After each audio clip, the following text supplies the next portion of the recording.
Welcome to AKM kitchen అండి. ఈరోజు నేను మీకు పల్లీల పకోడీ చేయడం చూపిపోతాను. నేను పల్లీలు ఇక్కడైతే నేను పచ్చిగా దొరికింది కాబట్టి నేను పచ్చిది వాడుకుంటాను. లేకపోతే మీకు ఎండిది ఉంది అంటే ఒక 3-4 అవర్స్ దాన్ని నానబెట్టి తర్వాత వాడుకోండి దాన్ని.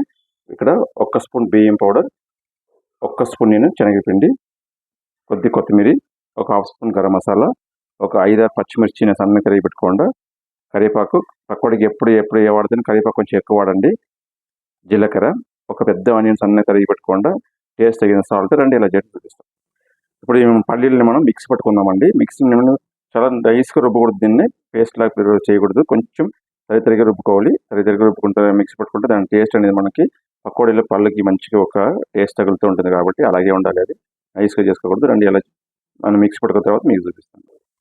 అయిపోయిందని నేను దీనికి వాటర్ ఏమి యాడ్ చేయలేదు, దీనిలో ఆయిల్ ఎక్స్ట్రాక్ట్ అవుతాయి కాబట్టి అదే సరిపోతాయి దీనికి.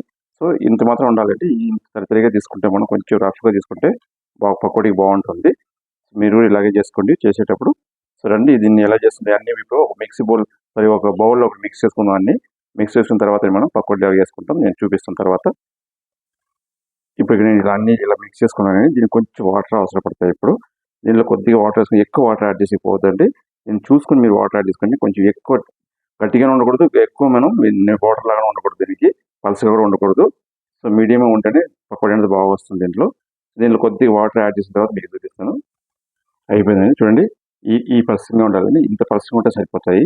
ఇప్పుడు నేను ఆల్రెడీ స్టవ్ మీద కడాయి పెట్టి ఆయిల్ వేడి చేసుకున్నాను. సో నేను ఇప్పుడు ఈ కడాయిలో చిన్న ముక్కలు ఇవ్వనివ్వండి. దీన్ని పకోడీ ఎంత వేసుకుంటాం అంతా చిన్నగా యాడ్ చేసుకుంటాం. దీంట్లో ఇలా యాడ్ చేసుకుని పకోడీ అయిన తర్వాత మీకు చూపిస్తాను నేను. సో వేడి క్రిస్పీ పల్లీల పకోడీ రెడీ అయిపోయిందండి. మీరు ఇలాగే ట్రై చేయండి.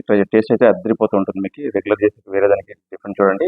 సో టేస్ట్ ఎలా ఉంది మాకు కామెంట్ చేయండి. మా ఛానల్ సబ్స్క్రైబ్ చేయండి, లైక్ చేయండి, షేర్ చేయండి. బై.